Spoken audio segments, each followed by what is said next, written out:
যেহেতু আজি আপোনালোকে পেঞ্চনী সভা অনুষ্ঠিত কৰিছে তাৰ উদ্যোগত হৈছে কিয় হৈছে গোটেই কথাখিনি চব আজি আমি গোলাঘাট জিলাৰ কোচ ৰাজবংশী ছাত্ৰ সন্থাৰ তৰফৰ পৰা আমি এখন পূৰ্ণাংগ অধিৱেশন প্ৰথম বাৰ্ষিক পাতিবৰ কাৰণে আয়োজন কৰিছোঁ 25 অক্টোবৰত।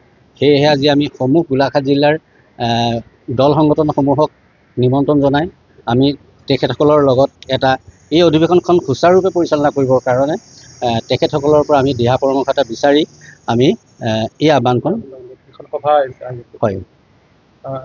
যেহেতু আপোনালোকে অধিৱেশন কেতিয়া অনুষ্ঠিত কৰিব আৰু কেনেদৰে আমাৰ অধিৱেশনখন আমি 25 অক্টোবৰত মূল অধিৱেশনখন আমি সিদ্ধান্ত গ্ৰহণ কৰিছোঁ তাৰিখটো, আৰু আনহাতে আমাৰ 24 অক্টোবৰ তাৰিখটোত আমাৰ প্ৰতিনিধি সভা থাকিব আৰু 25 তাৰিখে আমাৰ পুৱা পতাকা উত্তোলন হ'ব।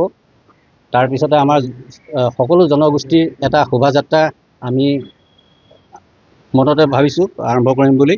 তাৰপিছত আমাৰ 2টা বজাত আমাৰ মুকলি সভা থাকিব আৰু 26 তাৰিখে আমাৰ পশ্চিম গোলাঘাট শাখা সাহিত্য সভাৰ আমন্ত্ৰণ ক্ৰমে আমি তাত এটা অনুষ্ঠান লৈছোঁ।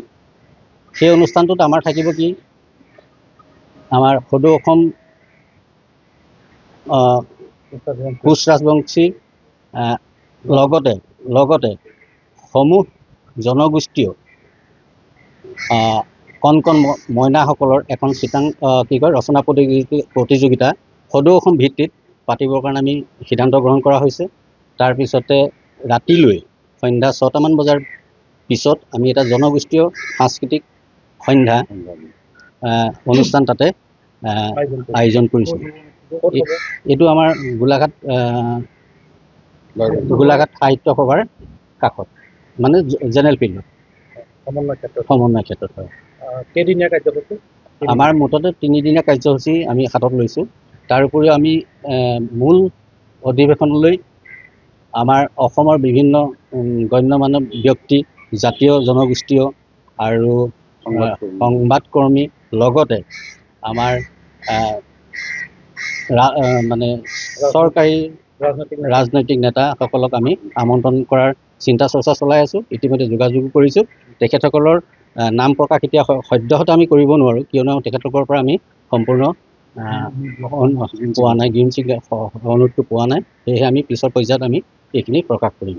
আজি আমি গোলাঘাট জিলাৰ যুৱ ছাত্ৰ সন্মিলন, কোচ ৰাজবংশী যুৱ ছাত্ৰ সন্মিলনী প্ৰথম বাৰ্ষিক অধিৱেশন এখন আমি পাতিবৰ কাৰণে আয়োজন কৰিছোঁ। আৰু এই আয়োজন কৰিবৰ কাৰণে আমি বিভিন্ন দল সংগঠনক আজি আমি নিমন্ত্ৰণ জনাইছিলোঁ। আমি দিহা পৰামৰ্শ লৈ আৰু কেনেদৰে আমি এই অধিৱেশনখন সফল কৰিব পাৰোঁ তাৰ কাৰণে আজি বিশিষ্ট দল সংগঠনক মাতি আমি তেওঁলোকৰ পৰা আমি দিহা পৰামৰ্শ লৈছিলোঁ আৰু খুব সুন্দৰ দিহা পৰামৰ্শ আমাক দিলে, আৰু আমি অধিৱেশনখন তেওঁলোকৰ এই দিহা পৰামৰ্শ আমি সফল কৰিম বুলি আশা ৰাখিছোঁ। আৰু পৰৱৰ্তী সময়ত আমাৰ অধিৱেশনখন 24, 25, 26 তিনিদিনীয়া কাৰ্যসূচী হ'ব। 24 তাৰিখৰ দিনাখন আমাৰ অক্টোবৰৰ প্ৰতিনিধি সভা হ'ব আৰু 26 তাৰিখৰ দিনাখন 25 তাৰিখৰ দিনাখন আমাৰ মূল সভা হ'ব। মূল সভাৰ প্ৰথমতে আমাৰ পতাকা উত্তোলন হ'ব আৰু দিনৰ আমাৰ সকলো জনগোষ্ঠী বা বিশেষকৈ আমাৰ কোচ ৰাজবংশী যুৱ ছাত্ৰ সন্মিলনীৰ বিশেষ ব্যক্তিসকলৰ দ্বাৰাই আমাৰ এখন মূল অধিৱেশন হ'ব। তাৰপাছত আমাৰ প্ৰথমতে এখন আমি শোভাযাত্ৰা আৰম্ভ কৰিম। বিভিন্ন বাৰেৰহণীয়া সাংস্কৃতিক সকলো জাতি ধৰ্ম গোটেই সমাৱেশত আমি এটা শোভাযাত্ৰা কৰিম। তাৰপাছত আমাৰ এখন মূল সভা আয়োজন কৰিম। সেই সভাখনত আমাৰ জাতিৰ যি উদ্দেশ্য, আমাৰ জাতিৰ যি এটা পৰাণতা, সেই বিষয়ে আমাৰ এটা উৎফুল্লিত হ'ব। তাৰ কাৰণে আমি বিশিষ্ট ব্যক্তি, ৰাজনৈতিক নেতা, বিশিষ্ট গুণীমানী ব্যক্তি আৰু সংবাদ গোষ্ঠীৰ লগত জড়িত থকা ব্যক্তিসকলক আমি মাতিবৰ কাৰণে থিৰাং কৰিছোঁ। আৰু সেই সকলক আমি পৰৱৰ্তী সময়ত আপোনালোকক আমি জনাম, কাক কাক নিমন্ত্ৰণ কৰিম। আমাৰ বৰ্তমান ডিষ্ট্ৰিক্ট লাইব্ৰেৰী গোলাঘাট জিলাৰ পুথিভঁৰালৰ প্ৰেক্ষাগৃহতে আমাৰ সভাখন আমি আয়োজন কৰিম।